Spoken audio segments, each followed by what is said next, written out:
So earlier today, we went to see the Am I Racist? I don't know what to call this thing, comedy, mockumentary from Matt Walsh from the Daily Wire. We're going to play a few seconds from the trailer. Then we'll come back and talk about it, share some of our thoughts. What are you doing to decenter your whiteness? Who's making it the center? Why are they doing that? And what you're doing is you're stretching out of your whiteness. There's more for you in this field. White. Folks. White. Trash. White supremacy. White woman. White boy. White. Entitlement. White. Centering. White. Silence. Is there a black person around here? There's a black person right here. Does he not exist? They gon' say I'm racist, but they call everybody racist. Hi, Robin. Hi. And what's your name? I'm Matt. Matt. Hi, Matt. Nice to meet you. I just had to ask who you are because you have to be careful. Never be too careful. They gon' say you racist, but they call everybody racist. Oh my, oh my, oh my. Well, what would you say was the big idea there in the Am I Racist thing? I don't know. I laughed like through, I would say 99% of it. It was hilarious. I think the big idea was to show the insanity behind the racism conversation right now.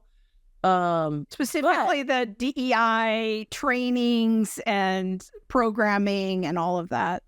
Yes. And how many people who are, doing DEI or doing anti-racism are really profiting off of it. And so there's a need to keep the conversation going. I think that was the big takeaway of like, hey, look, if we were to actually just see people as humans and not need to enter into this space of anti-racism or DEI that continually promotes this racist narrative, we might be able to make more progress just as humans. Mm-hmm.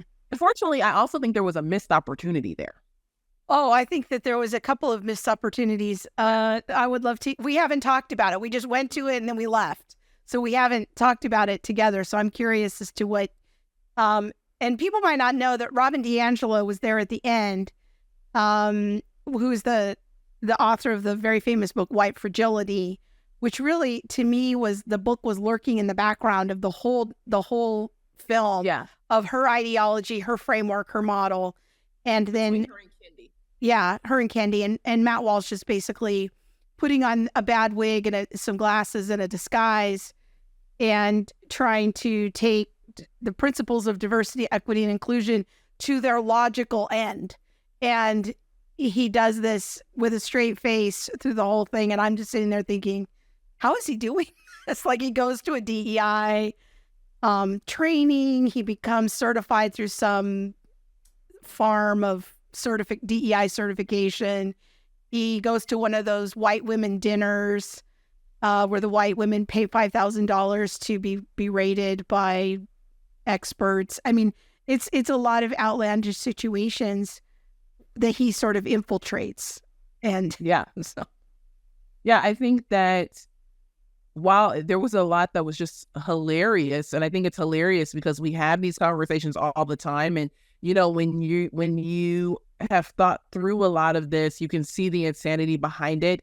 And so it makes you laugh to be like, wow, people are actually doing this. They're still doing this. But I also was wondering as I was sitting there, wow, if I was on the other side of this conversation still, I wonder how I would feel about it. I wonder if it would just seem like there's another right-wing conservative who really doesn't care about racism that happens in our country and, that is just here to make fun of people like me. I wish that there would have been a hit more of a persuasive conversation of saying like, hey, look, but here are some real answers. Or, we don't deny that racism exists. Racism can happen to any person. And how do we actually tackle that conversation? Yeah, I felt like there were just opportunities missed. But it was funny, and it was really funny. I just when you're laughing at someone else's expense. Yeah, I mean, I agree. I thought it was funny. I laughed a lot. It's a lot of the private thoughts I've had of like, I wonder how this would play out if you took it all the way to the end, and asking some of these questions. There was a lot of things I could relate to in that. But I had the very similar feeling about it is this is not a persuasive movie. This is a movie directed toward people who already think that DEI is racist and they call it die instead of DEI. And it's really just geared toward people that already want to lampoon DEI. And if I had tried to take you to that when you were on the other side of the conversation, when you were still in that ideology and mindset, that would have been a mess. And you would have walked out. Yeah.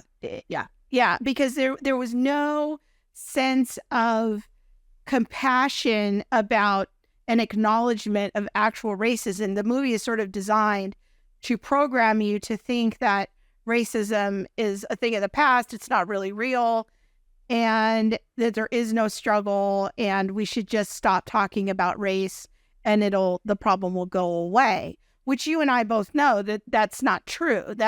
People think that's our position. I'm getting a lot of comments on the ads that we're running right now. People think that we are racism deniers. There's no question about it. They think that our position is racism can't be real and we should just stop talking about it. I think that's almost an equally damaging message as the DEI propaganda. And for the sake of the gospel, it makes me have concerns. I felt guilty about laughing at some of the gotcha tactics that Matt Walsh engages in. And I don't think that it acts persuasively. It's really just designed, it's a FUBU type of thing. It's like it was designed by conservatives for conservatives who already think that DEI is ridiculous. Yeah. I can't believe you said FUBU. I didn't even know you knew what that was. Hey, I know things. I know things. Okay, go ahead, girl. Sorry, I haven't heard FUBU since like the mid to 2000s or 90s. Yeah, I'm doing big things over here with the Urban Dictionary. You go ahead, yes. But yeah, I did feel like it was a bit of a missed opportunity. Now, I think that there was a lot to laugh about. I think there's a lot to laugh about because we see the insanity of it. But how everyone who was laughing in that theater, my question is how are you going to reach out to the person who actually believes like Robin DiAngelo does? Yeah, there's no training or setup to see those people. Like, I want to reach them with the gospel. And this is my concern that with the comments, like I said, we've been running ads on social media lately for our book. And the kind of comments that I've had to field, so most of them are horrific. Most of them are by white people who do not want to engage in any conversation about race or racism because they're so jaded and they just think the conversation is a complete waste of time.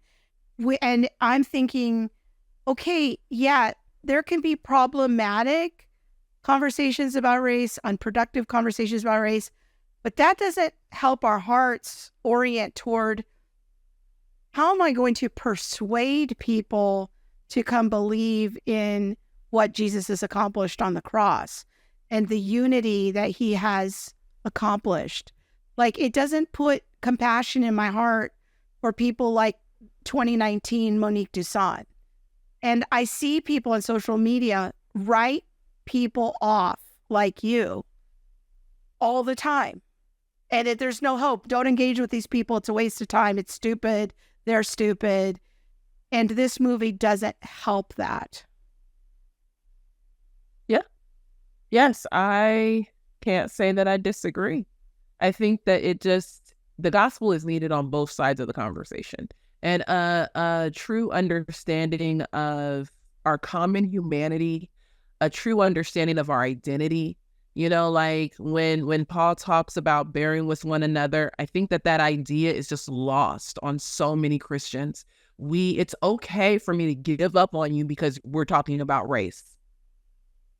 I don't see that anywhere else, yeah. And so it makes the conversation that much harder. How do I reach out to my brother or sister even if we disagree? Like, how do I keep the conversation going? I remember when we used to have these conversations and you would be like, look, I'm not trying to win the war. I'm just trying to win the next conversation.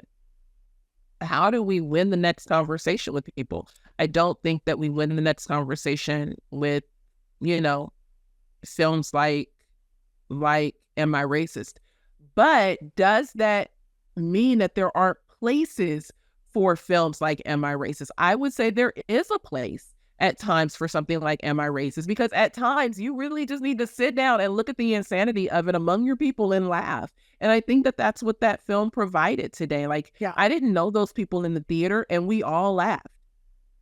And we laughed hard because of the insanity of it all. But that might need to be more for just the us, and not something. We have to recognize that there's a time and a place for different things. And how do we, even if I'm laughing at this, how do we have